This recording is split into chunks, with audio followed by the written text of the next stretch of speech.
আসসালামু আলাইকুম দর্শক মন্ডলী। পরিস্থিতি অত্যন্ত নাজুক, অত্যন্ত উত্তপ্ত। যে কোনো মুহূর্তে ইরানে হামলা হতে পারে এবং ইরানও পাল্টা হামলা চালাতে পারে। এক কথায় যে কোনো মুহূর্তে যুদ্ধ শুরু হয়ে যেতে পারে। কয়টা খবর জানাবো দর্শক মন্ডলী।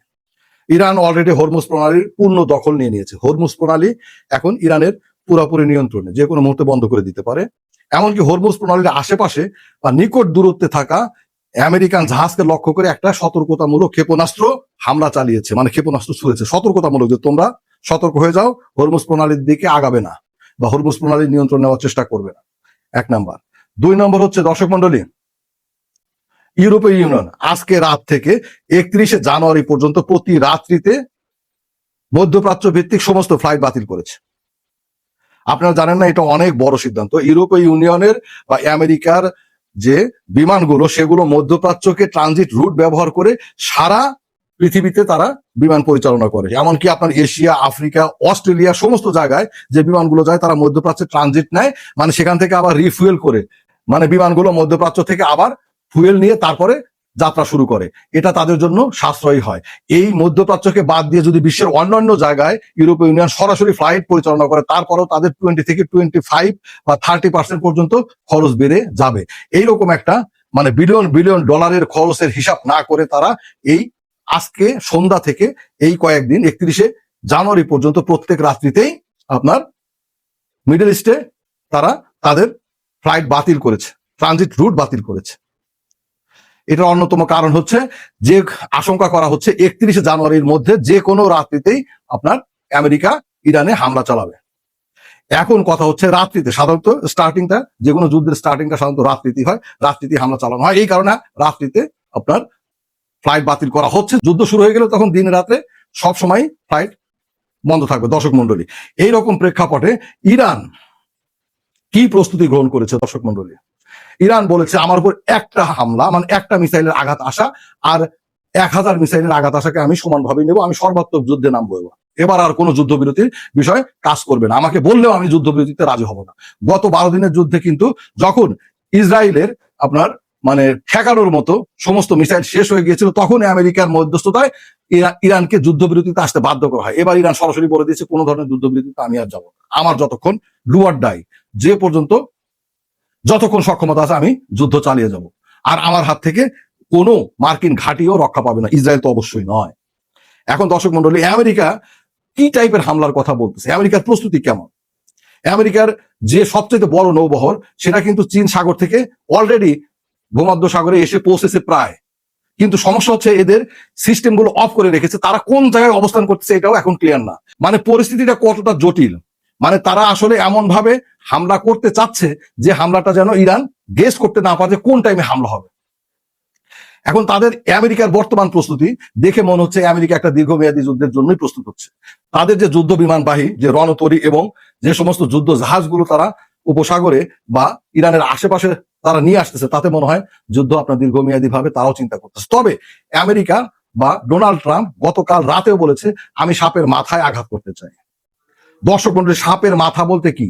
অর্থাৎ ইরানের সর্বোচ্চ নেতাকে তারা আক্রমণ করতে চায়। অর্থাৎ প্রথম আক্রমণটাই তারা খামিনিকে লক্ষ্য করে তারা করবে। যদি খামিনির কিছু হয়ে যায় তাহলে তারা মনে করতেছে যে তাহলে ইরান সেখানেই ইরানের যুদ্ধ শেষ হয়ে যাবে। কিন্তু আদতে কি তাই হবে?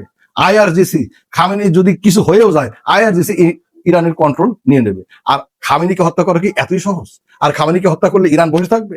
আপনারা জানেন যে ডোনাল্ড ট্রাম্প কিছুদিন আগে সে নিজে ইরান তাকে হত্যা করতে পারে এরকম আশঙ্কা প্রকাশ করেছে একটা সংবাদ মাধ্যমে। দর্শক মন্ডলী, সবচাইতে বড় আর একটা নিউজ আছে দর্শক মন্ডলী, একটা গোপন সমঝোতা বৈঠক হয়েছে। সম্ভবত না, বিশ্লেষকরা বলতে সেটা ইরানের বিপক্ষেই সেই বৈঠকটা হয়েছে হচ্ছে এই আমাদের মুসলমান নামধারী চিরশত্রু বদমাইশ আরব আমিরাতের মাটিতে একটা অত্যন্ত গোপন একটা মিটিং হয়েছে আমেরিকা, ইসরায়েল এবং রাশিয়ার মধ্যে। এবং এটার আয়োজক হচ্ছে আরব আমিরাত, মানে ভেনু আরব আমিরাত। আর এই মিটিংটার ব্যবস্থা করছে হচ্ছে ডোনাল্ড ট্রাম্পের জামাতা, উনিও ইহুদি। এই যে বোর্ড অফ পিস যেটা গঠন করছে সেখানে সে আছে, জ্যারেড কুশনার আর কি। উনার মধ্যস্থতায় এরকম একটা মিটিং এর ব্যবস্থা হচ্ছে। খুব গোপনে এই মিটিংটা করা হচ্ছে, পরবর্তীতে এটা ফ্লাশ হয়ে পড়ে। দর্শক মন্ডলী, সম্ভবত রাশিয়া আপনার এই গত যুদ্ধেও যেরকম ইরানকে যুদ্ধের মধ্যে সর্বাত্মক সহযোগিতা করে নাই, সেরকম একটা পদক্ষেপে রাশিয়া চলে যাচ্ছে। রাশিয়া সম্ভবত ইরানকে আর ওইভাবে সহায়তা করবে না। সকলেই জানে, আমেরিকা জানে, রাশিয়া অলরেডি ইরানকে বেশ কিছু ডিফেন্সিভ অস্ত্র দিয়ে দিয়েছে, সম্ভবত S-400। কিন্তু S-400 যদি রাশিয়া ঠিকমতো সহায়তা না করে, ইরান পরিচালনা করতে পারবে না। এখানে একটা কথা আছে দর্শক মন্ডলী, চীন ঠিক রাশিয়ার উল্টো পথে হাঁটতেছে। চীন অলরেডি আমেরিকাকে বলে দিয়েছে, আমরা ইরানকে রক্ষা করব, তোমরা ভুল করতেছো, ইরানে আক্রমণ করা হলে এটা সর্বাত্মক ভুল হবে এবং আমি ইরানের পাশে দাঁড়াবো, ইরানকে সহযোগিতা করব। দর্শক মন্ডলী, অলরেডি চীন ইরানে 16টি কার্গো বিমান ভর্তি করে বিভিন্ন ধরনের যুদ্ধাস্ত্র পাঠিয়েছে, বিভিন্ন ধরনের ক্ষেপণাস্ত্রের ইকুইপমেন্ট পাঠিয়েছে। সবচেয়ে বড় কথা, তাদের অত্যাধুনিক একটা এয়ার ডিফেন্স সিস্টেম তারা ইরানকে দিয়েছে, সরবরাহ করেছে। এবং শুধু তাই না, তারা এই এয়ার ডিফেন্স এত শর্ট টাইমে ইরানের পক্ষে পরিচালনা করা টাফ দেখে তাদের টেকনিক্যাল টিম ইরানে অবস্থান করতেছে। এই টিম দিয়ে তারা এই এয়ার ডিফেন্সকে পরিচালনা করতে সহযোগিতা করবে। দ্যাট মিনস এটার অর্থ কি দাঁড়ায়? এটার অর্থ হচ্ছে চীন সরাসরি ইরানের পক্ষ নিয়ে যুদ্ধ নামতেছে। কারণ যখন আমেরিকা ইরানে আক্রমণ চালাবে, তখন কিন্তু এই টেকনিক্যাল টিম ইরানে অবস্থান করবে। যদি কোনো কিছু হয়, তাহলে কিন্তু চীনের এই টেকনিক্যাল টিম সহ কিন্তু বিপদে পড়ে যাবে। দর্শক মন্ডলী, প্রথম অ্যাটাকি, আমেরিকার সরাসরি প্রথম অ্যাটাকি, এর আগেও আমরা দেখেছি, প্রথম অ্যাটাকি হবে হচ্ছে এয়ার ডিফেন্স, মানে ডিফেন্সিভ যে অস্ত্রগুলো আছে সেগুলোকে অকেজো করে দেওয়া। মানে প্রথম 15-20 মিনিট বা আধা ঘন্টার আক্রমণটাই সাধারণত আমেরিকা করে থাকে হচ্ছে ওর ঠেকানোর মতো কি কি জায়গা আছে সেগুলোকে আগে শেষ করে দাও, দিয়ে তারপরে ওপেন ফিল্ডে তারা আক্রমণ শুরু করে। তাহলে সেটা যদি হয়, তাহলে চীন যে অস্ত্রগুলো দিয়েছে সেই অস্ত্রগুলোর উপরেই প্রথম অ্যাটাক আসবে। এখন কথা হচ্ছে, আমেরিকা কি চীনের এই টেকনোলজি পরাভূত করতে পারবে? দর্শক মন্ডলী, এটাই দেখার বিষয়। এবার যদি সত্যি সত্যি ইরানে আক্রমণ হয়, তাহলে অনেকটা চীন এবং আমেরিকার মধ্যে টেকনোলজি ভিত্তিক যুদ্ধ আপনার শুরু হচ্ছে বলা যেতে পারে। যে যুদ্ধ আমরা পাকিস্তান এবং ইন্ডিয়ার মধ্যে কিছুটা হলেও দেখেছি। চীন এবং তুরস্ক পাকিস্তানকে যেভাবে সহায়তা করেছে টেকনোলজি দিয়ে, সফটওয়্যার দিয়ে, তাদের জ্যামিং সিস্টেম দিয়ে, অনুরূপ ওর চাইতেও ভয়ঙ্কর ভাবে চীন এবার ইরানকে সহযোগিতা দেবে এবং ইরানে অবস্থান করে তারা যুদ্ধ পরিচালনা করবে। দর্শক মন্ডলী, খেলা জমে উঠেছে মধ্যপ্রাচ্যে, খেলা জমে উঠেছে মধ্যপ্রাচ্যে। ভালো থাকবেন দর্শক মন্ডলী। আমেরিকা, ইসরায়েল এবং রাশিয়ার যে গোপন মিটিংটা আরব আমিরাতের মধ্যস্থতায় হয়েছে, সেই মিটিংটা সম্পর্কে নেক্সট ভিডিও, সম্ভবত আজকে রাতেই ভিডিও আপলোড করব। লাইক করবেন, শেয়ার করবেন, সাবস্ক্রাইব করে সঙ্গে থাকবেন এবং এই গুরুত্বপূর্ণ নিউজগুলো শুনবেন।